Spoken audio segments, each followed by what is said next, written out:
G'day, my name's Adam, and I'll be talking about a post-human future. Instead of accepting our biological limitations, be they physical, sensory, or intellectual, it's possible, at least in principle, that we or our ancestors will overcome these limitations through the use of biotechnology.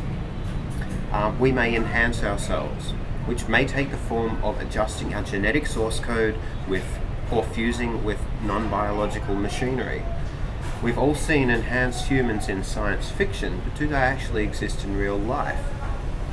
We've seen people in movies jacked into the Matrix. In the Star Trek universe, we've seen the blind wear visors which not only restore sight, but actually improve and augment it in certain ways.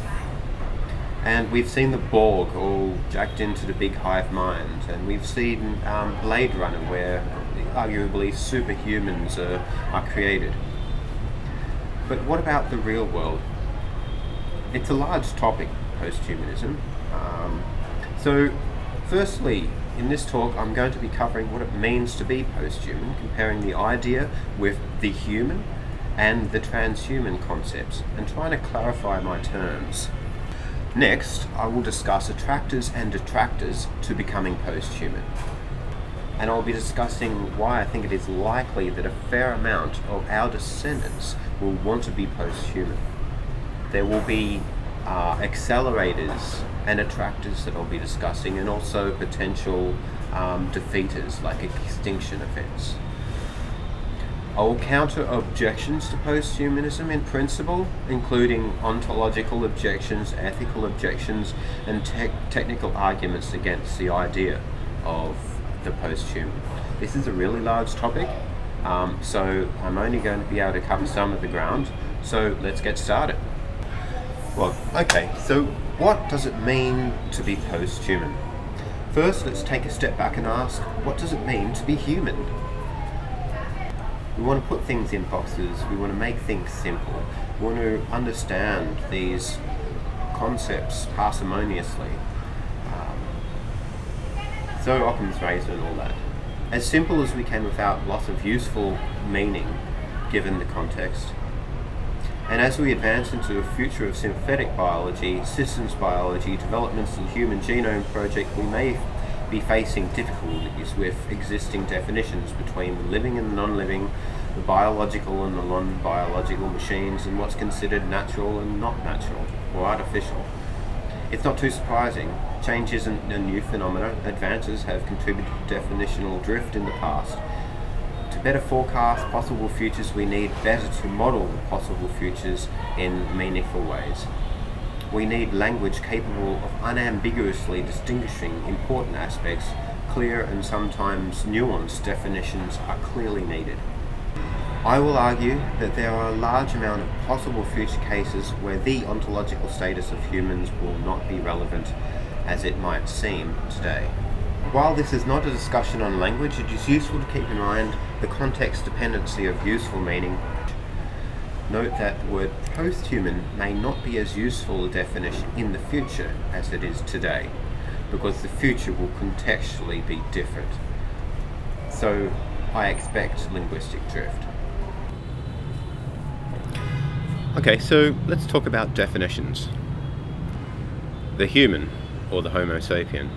The English adjective human is a Middle Eastern loanword from an old French word that was borrowed from Latin, coming from homo, meaning man. The species name sapien means wise or sapient, which is quite a myopic, self-aggrandizing description given the expert opinion on the non-trivial possibility of us actually causing our own extinction. So why should we call ourselves wise? It's jumping the gun a bit, isn't it? In common usage, the word human generally refers to the only extant species of the genus Homo, anatomically and behaviorally modern human sapiens. Unless specified, this is the definition that I intend when using the word human, and I'll differentiate between posthuman and transhuman. So what does transhuman mean? Well, this is a vague adjective whose meaning people disagree on frequently, not nearly as popular as the noun transhumanism. It has been described as the intermediary form between human and post-human. Sometimes it's referred to as human plus, sometimes compared to the Nietzschean Übermensch, the overhuman, more of a realization than a sense of being. Genetically still human, but with some tweaks or implants perhaps, replacement parts, gene therapies. There's no real formal definition of transhuman yet.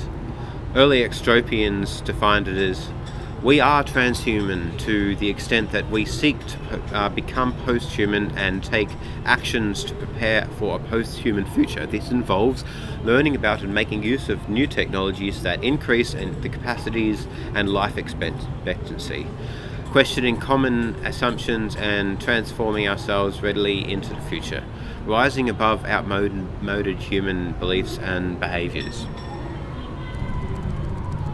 So, we might consider the question, are we already transhuman? Given our current technological advance, the technologies of human enhancement we already have, should we classify ourselves as transhuman? Well, yes, we routinely use medicine and electronic devices to do what our ancestors have never done in the past. We have surgery, we get triple bypass operations, we get replacement hips, fillings in our teeth. But the concept of transhumanism is vague. It's hard to set a boundary condition here. There's no real consensus on a definite answer. So FM 2030, also known as FM Estefandio, thought that the transhuman was shorthand for transitional human, or the earliest manifestation of new evolutionary beings. So in a sense, really, you don't stop being human and start being transhuman. Transhuman might cease being merely human, homo sapien, and become something more. We don't cease to be human. We lose nothing of what we were. We just become more. It's certainly true that we've always extended ourselves physically and cognitively. We've used external calculating devices like the abacus, for a long time. We've used various kinds of artificial teeth, actually, for many centuries. So yeah, and stones, obviously, to increase our ability to cut and to stab and to build things. So yes, we've extended the body and the mind for many, many years. I don't really call that transhuman. I tend to reserve that term for something that really makes a fundamental change in the human condition. And by the human condition, if that's not to be arbitrary, I think it has to mean defined by our genes, because that's what separates us from other species. So if our genes then lead to a certain kind of brain development, a certain ability in the range of visual acuity, of auditory perception, which are limited by the way our genes have built us, then when we start talking about directly altering those genes to give us abilities beyond that, or implanting devices, or doing some of the re-engineering of the human body or brain that allows us to have perceptual and cognitive and emotional ranges beyond that of any human being, then we can talk about transhuman. So wearing contact lenses doesn't really make you transhuman, but it's all part of the same process of augmentation. A tighter definition, most, is one whose basic capacities so radically exceeds those from present humans as to no longer be unambiguously human by our current standards. A posthuman is not wedded to human form, is gone beyond it, might discard the genetic human kernel, the human genome, for reasons being, like an example might be we want to escape our own biosphere and go interstellar. Even from a species' definitional point of view of the term posthuman, it is problematic. But it's not the only problematic word. It's not alone. It inherits many of the problems from the term human, and also the term species is quite fuzzy too.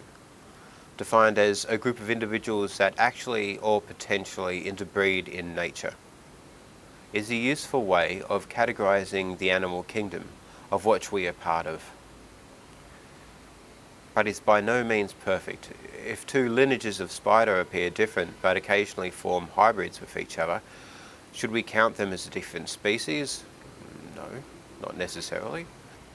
Bacteria which can reproduce asexually through binary fission, Nashi pairs, horses and donkeys, ligers, There are lots of other places where the boundary of a species is blurred. It's not so surprising that these blurry places exist. After all, the idea of a species is something that we humans invented for our own convenience. Okay, so the posthuman of critical theory is a bit of a different beast. It seeks to reconceive the human, whereas the posthuman species has just gone beyond the species definition of human. It is not required that the posthuman is out there trying to change what it means to be human or critiquing humanism. So, yeah, Donna Haraway, who wrote some pretty seminal literature on this stuff, Simians, Cyborgs and Women, is something worth a read if you've got some time. In critical theory, the posthuman is roughly synonymous with the cyborg, of a cyborg manifesto also by Donna Haraway, questioning the line between humans and robots, treating the cyborg as a precursor to the posthuman. So, from a sociological point of view, isn't being human all about holding human values? Will posthumans reject human values? I don't see any compelling reasons to believe that we will reject the best of human values that we currently have, at least necessarily. Though remember that humans used to value quite a lot of different things in the past. One of these is exemplified in the writings or the Code of Hammurabi. Pinker argues that we have made a lot of moral progress in the past in his book Better Angels of Our Nature, which accounts for declines in violence throughout history. So it seems plausible, at least in principle, that we have not yet reached an endpoint in value discovery, and that we'll discover and realize even better values than we have today.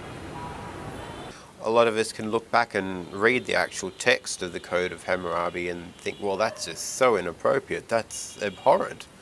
We've been civilized and conditioned to think that our values are better than the ones that have come before. And I guess from an objective point of view, it seems like they are better because we're treating women equally, well, we aspire to, as a civilization. And we're treating animals, we're on the right track with animals, I believe. We're going to replace factory farms with more friendly ways of keeping animals and not keeping them cooped up in tight cages, unable to move. And generally, I think we have discovered better values, and I wonder if the values that we hold dear today and that we think are obvious would have been as obvious to people, you know, a couple of thousand years BC or around the time of, you know, Rome, where they used to burn cats and, you know, for entertainment. They used to bludgeon pigs for fun and a sport. They used to do all sorts of horrible things to animals who didn't really have a say in the enterprise. Also, I might add to what I've just said, is that I think the post-human condition, the actual biological species form of post-human condition, if we are to actually morally enhance ourselves, then it is likely we will treat species that are unable to communicate their feelings on, like, being tortured or mistreated as well as humans can, will still be considered persons, will still have you know, respect. We'll still treat them nicely because we won't need to eat animals if we're post-human. We can probably survive on much cruder elements.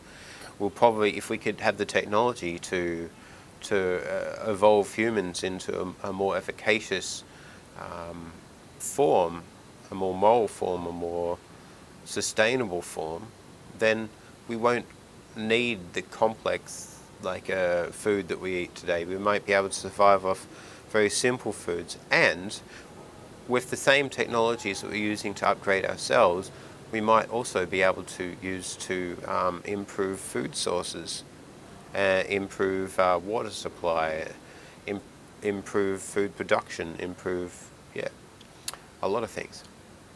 So with sociology and critical theory, if what is meant by human is more of a social definition instead of a species or biological definition, but a kind of class that transcends species, where they can claim to be human.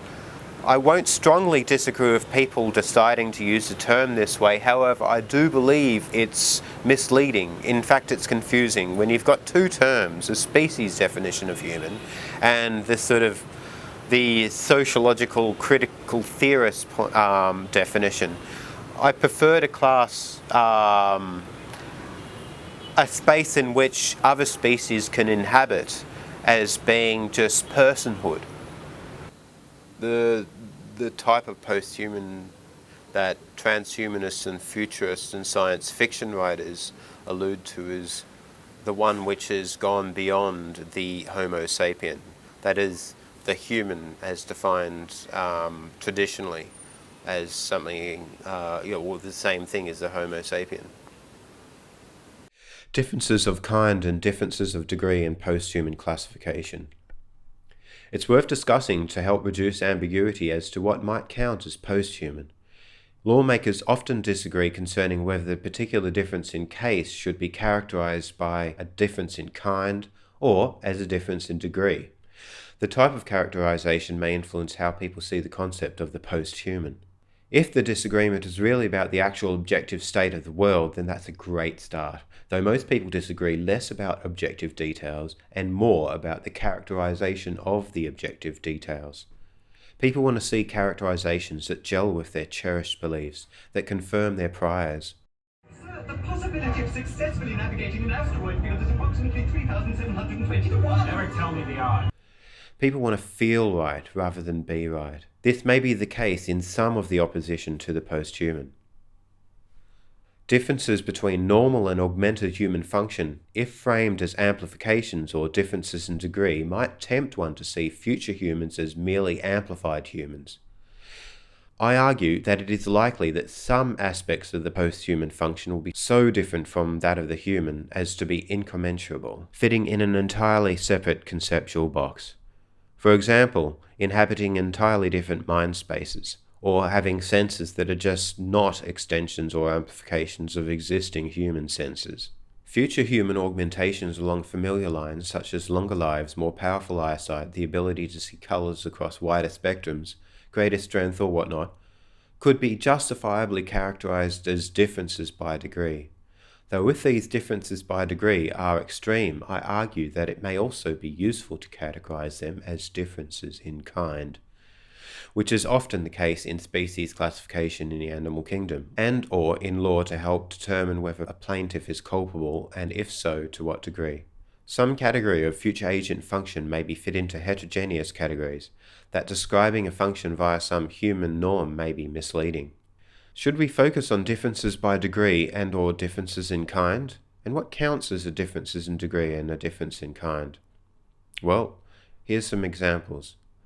A wooden leg versus a computer-operated mechanical limb, or even a hook compared to a computer-operated synthetic hand. It's difficult to point out a part of a continuum between a wooden leg and a mechanical limb and say that that is the important change. There could be many points on this continuum which we could contribute to the wooden leg turning into a mechanical limb. A well-designed modern mechanical limb has more functional potential than a wooden leg, and a well-designed mechanical hand has more functional potential than a hook. The mechanical limb might have sensors and actuators and intelligent algorithms that tie in with biological nervous systems which tell the mechanical leg or hand how to move. It's important at this point to note that there's already been people breaking marathon records with synthetic legs. Imagine at some stage that we developed very advanced mechanical legs functionally superior to normal biological legs, and instead of waiting for an accident to happen or for the legs to wear out, we can imagine people in the future opting in to replace their biological legs with physical cybernetic upgrades. There are massive degrees of uncertainty in complex systems. Life is a complex system. Civilization is a complex system. The evolving web of technology is a complex system. Could human augmentation through gene therapy and interfacing with other technology give rise to new and interesting properties, unanticipated features, new forms of life? Well, let's step back a bit. In philosophy, systems theory, science and art, emergence is a process whereby larger entities, patterns and regularities arise through interactions among smaller or simpler entities that themselves do not exhibit such properties. We see examples in nature, in non-living and living systems. Ripple patterns in sand dunes formed by wind or water, ice crystals forming on glass demonstrating emergent fractal processes occurring under appropriate conditions of temperature and humidity. However, one of the most interesting narratives of emergence can be found in the story of life. The evolving growth of complexity in the natural world started with inanimate matter, individual atoms combining into molecules such as polypeptide chains, which in turn fold and refold to form proteins, which in turn create even more complex structures.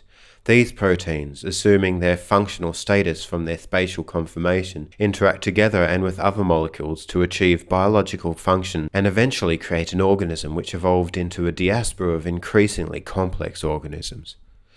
One of these organisms, the human, formed into self-regulating groups that produced spontaneous order, controlled fire, complex tools, economies, great works of art, towering cities, social movements, organized religion, the Renaissance, the Enlightenment, machine guns, light bulbs, nuclear bombs, footprints on the moon, personal computers, the World Wide Web, increasingly powerful supercomputers, large hadron colliders, smaller and smaller computing devices, the cloud, artificial intelligence, self-driving cars, advanced biotech, systems biology, artificial life, germline and somatic gene therapy, CRISPR, gene drives, advanced cybernetic organ replacements, and possibly before the end of the century, posthumans. It's not unreasonable to imagine that further growth of this character could intentionally or unintentionally give rise to new offshoots of the human species that would justifiably be classified as being different in kind from humans and would therefore become posthumans. Okay, so when do you think it is more useful to describe changes as differences in kind rather than degree? And what do you think the requirements are for the posthuman? Is it a matter of a difference in kind from being human, or a difference in degree, or both? In the ancestral environment, we had a disgust response that we evolved in order to avoid eating poisonous food or eating rotten food that would do damage to us if we did, that would make us horribly sick. We had disgust responses to certain practices and behaviours that would, reduce the likelihood of our genes being spread and propagated throughout our ancestral environments as well. But these disgust responses don't necessarily play out as usefully in the modern world as they did in our ancestral environment.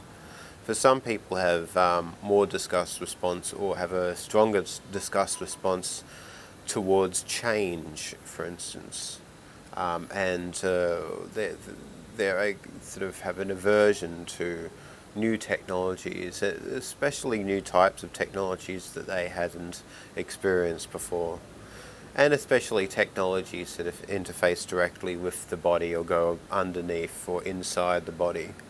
I think, well, that's just inhuman, that's yuck, that's like horrible, why would you do that? It's disgusting.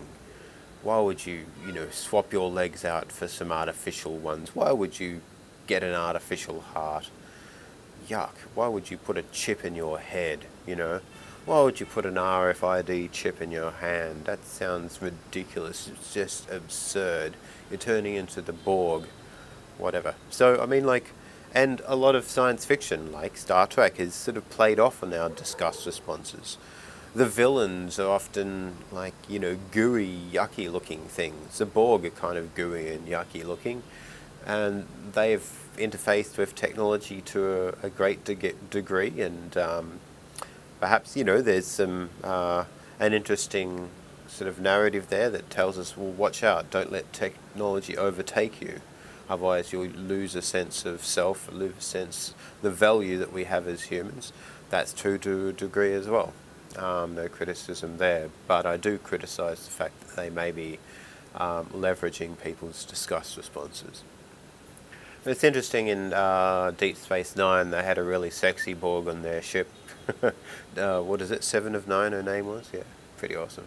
But anyway, so I think that we need to be aware of disgust responses that we have and analyze them to see if they have any relevance to informing us whether a technology that might be on the horizon is either good or bad.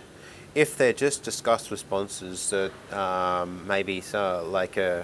maybe not appropriate anymore outside of our ancestral environment in the modern world, then we need to reassess these things. I guess the main point is don't always trust your gut responses, because sometimes they can get you in trouble. We just need to realize that we're not living in the ancestral environment anymore, and that we shouldn't be giving the same heed to our gut responses as we may have needed to back in the time of our great ancestors.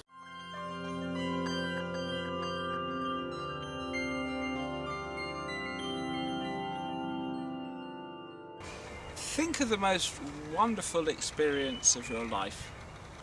Now imagine if life could be as good as that, or rather imagine if life could be better than that all the time. Just imagine if your best experience ever could be lower than tomorrow's hedonic floor. Other things being equal, wouldn't it be better if we could live in paradise? Now, through much of history, this kind of talk could be dismissed as simply utopian dreaming, that manipulating the environment in innumerable different ways has been tried, and to be honest, we're not significantly happier now than our ancestors on the African savannah, certainly not if suicide, depression, marital breakup statistics, etc. are taken seriously. However, thanks to biotechnology now, it will be possible to re-engineer ourselves, to edit our own source code, to enjoy life animated by gradients of bliss. Other things being equal, doesn't it make sense to make that our default option? What could go wrong?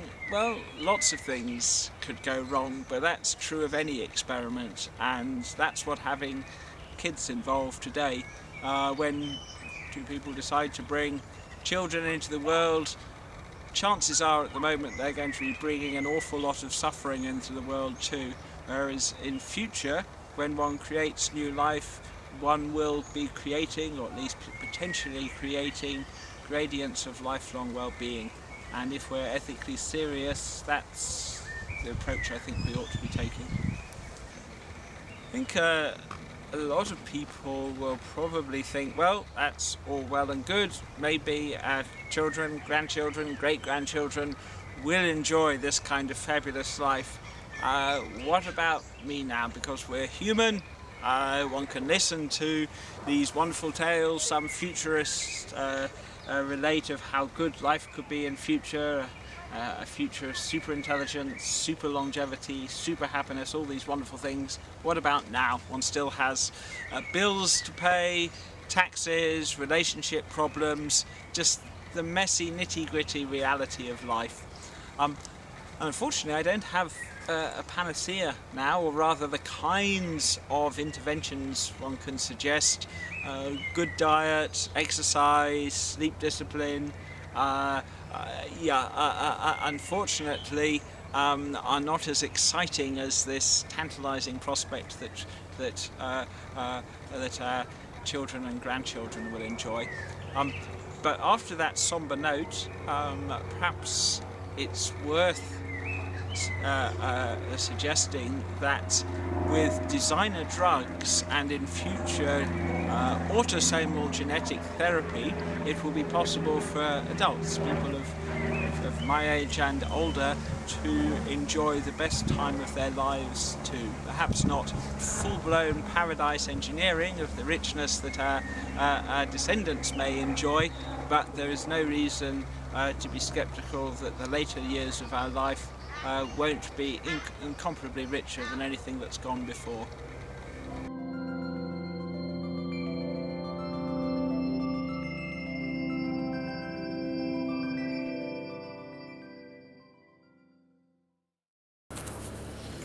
So let's talk about achieving a really, really happy post-human future. So we've spoken about the hedonistic imperative.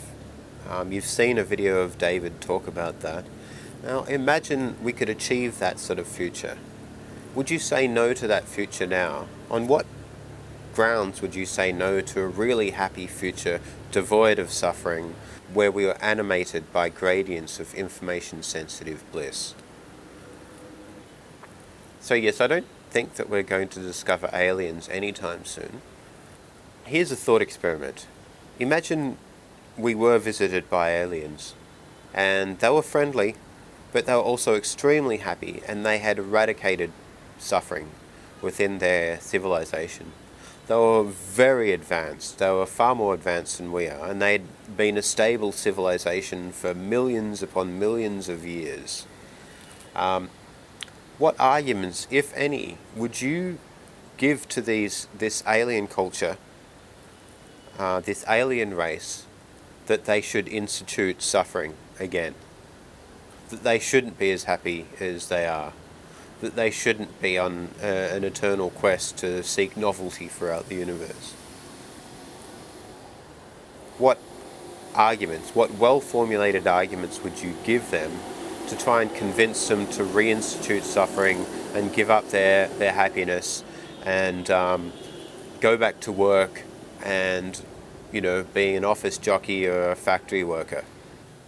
So people might see religious motifs in the posthumanist project, largely because some of the things that we've always wanted, that we've always dreamt of and we've always craved, can be delivered technologically through the posthuman project.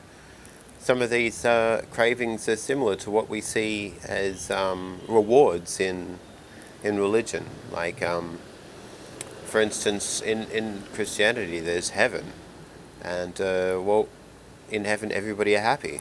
Now in David Pearce's vision of the future, everybody can be happy too. But we don't need to believe in a certain God or obey certain laws or go through certain ordinances to get there. We just need to solve the engineering problem of how to get there. And similarly with Buddhism or Jainism, the ultimate reduction and elimination of suffering. We see also in the literature of the hedonistic imperative. Now, if we can actually achieve this, then, maybe we'll convert a lot of Buddhists to posthumanism. So the only way we'll actually know that we've achieved posthumanism is if we actually get there. Now, it seems like a pretty high-impact enterprise that we should really take seriously with our eyes wide open stepping into. So I think that there are some risks involved in becoming posthuman, and we might risk some of the things that we really value. If we're not careful about how we construct our posthuman future, it may be a future that is not desirable. We may be entering an undesirable posthuman future. It's not the case that any posthuman future is a good posthuman future. It's certainly not the case. With the benefit of some hindsight, we can get a bit better at foresight. And looking at some of the technological and scientific enterprises which we've been involved in the past, there has been some risks. We detonated nuclear bomb tests with some degree of certainty that it might have had quite a damaging effect on the ozone layer at the time. We've developed nuclear weapons, and now we're constantly trying to dissuade people from using them. There are some risks with some of the technologies that we might use to try and achieve a post-human future. One of them is obviously biotech, and another is nanotechnology. Another class of technology is artificial intelligence. They all have their own associated risks. With advancements in biotechnology, it just becomes easier and easier for people to build in their backyards, in their basements, do-it-yourself biotech labs where I guess in principle people would be able to create a new strain of something akin to the Ebola virus. Because a lot of the instructions and the recipes for these viruses, the genomic codes are actually on the internet. And most people probably wouldn't want to create a Ebola virus. I mean, it sounds silly, but out of billions of people who might have access to this technology, you don't need that many psychos in the world who are smart enough to operate a lab for something to go wrong. Risks with nanotechnology might be in the form of grey goo, and that's been mentioned in the past. People don't think it's likely that a runaway self-replicating swarm of nanobots just eating everything in its path is a likely outcome for the future, but it's certainly something that we shouldn't dismiss. Other problems that might come with nanotechnology is that it might be able to be very easy to synthesize weapons. It may also be utilized in the type of ambushing or a type of attack strategies in a very stealthy way.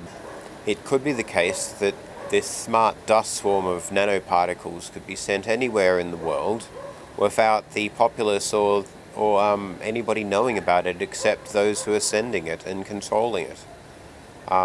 So those who maybe want to stealthily take out an opponent or bring down even a government on the other side of the globe might be able to do so. So people could make attacks on other parts of the world with maximum deniability. It would be very hard to know where a nanoswarm would come from. And we're not talking about this sort of thing happening tomorrow. This is, in the medium to long-term future. Still, it poses a serious risk if there's not some form of regulation going on, or if everybody isn't morally enhanced enough such that there's no psychos in the world to do this sort of thing. Self-improving artificial intelligence has the potential to be extremely powerful. We may want to in some way merge with the intelligence, this artificial intelligence, or have nodes of like a processing silos connected to our heads somehow, and it might speed up our cognition and give us huge amounts of memory. It's been argued that biology in the long run, or at least evolved human biology, might be a bottleneck. It's arguable that we may want to opt for better substrates, better modes of computation, better types of hardware to run algorithms on. So it makes sense to be able to merge with machines, and yes, as I've said earlier, merging with artificial intelligence would be a very, very powerful thing to do if we could, but artificial intelligence comes with its own risks. If it's not given the right sorts of goals, if it doesn't learn how to be friendly in such a way that it won't deviate from the course of friendliness at some point in the future, then we may have an incredibly powerful god on our hands that is probably likely indifferent to us. So an AI doesn't need to dislike us in order to wipe us out, or to indirectly wipe us out maybe even. It just has to be indifferent to us. What about posthumanism for you or for me? It's all very well talking about it in a very theoretical sense. I'll say straight out that yes, on balance, I'd like to become posthuman. I think there's a lot of potential, unrealized potential that I have that I might be able to achieve or realize through the Posthuman project. Some of the things that people struggle with all the time is, having enough energy throughout the day and enough time to actually complete all the tasks that they need to do. Getting everything done is a difficult thing to do. Trying to balance work and life, having the good life and then working in order to achieve financial goals, in order to have enough money to bring up kids or to have enough money to buy a house in an ever increasingly expensive housing market, and to, put food on the table and continue to have, the electricity bills paid. It gets more difficult and more difficult. And the rise of technology and the increasing automation of everything around us is only exacerbating the problem. Some reasons why we might want to preserve organic humans is the sense of human dignity. And human dignity may have value. I'm not saying that it doesn't. But there may be equivalent dignities that we might discover in the post-human condition that might be far more interesting to us. But it's up to us to make the choice about whether we want to pursue the post-human project or not. But if you don't want to pursue the post-human project because you want to stay organic, what reasons should you give other people? If they want to achieve posthumanism personally, what reasons would you give them to say, no, you shouldn't, because I want to stay organically human, therefore you should too? We've spoken about the risks before, and one of the risks is if we do create very powerful agents, very powerful post-humans, then we might be disrupting the balance of power. We constantly see all these superhero movies where there's a number of special individuals who suddenly grow supernatural powers and they evolve into the next stage of humanity or whatnot. And they're either a really big threat or they're the only things that can save the planet.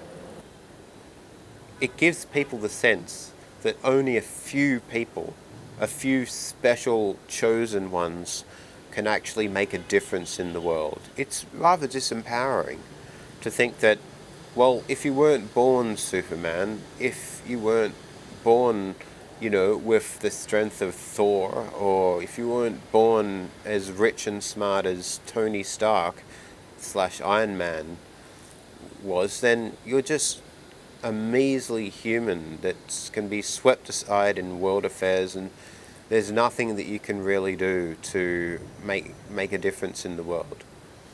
And it's a common narrative that's appeared throughout history. There's a book, what's it called again? There's a book, was it The Hero with 1,000 Faces or The God with 1,000 Faces? And it's about this sort of personal spiritual struggle where you go away, you learn something, and then you bring something of value back to your tribe, and you become a hero. George Lucas tapped into this narrative quite strongly in his Star Wars trilogy as well. So the idea that there'll be a few post-humans will reach to prominence without the rest of us is possibly a valid concern. I don't think it's the most likely scenario because, like the distribution of technology we see today, it seems to reach everybody in a short period of time. So Bill Gates is probably spending most of his time on the same level of computing technology within reason to a lot of people. Steve Jobs didn't have a more powerful iPhone than everybody else. And, well, the American president I saw on television, Obama, is wearing the same kind of watch as I do, which is a Fitbit. So there we go. In many cases, people who we see in power are using the same sophistication of technology as we do today. Sure, they might have a bit more money and have more money to spend on the latest equipment, but 3 years ago, the type of computing power that Warren Buffett probably had in his laptop, it was less than the most powerful laptop you can buy at Dick Smith or Tandy or Walmart or wherever you shop. So we have access to the latest and greatest in PC technology.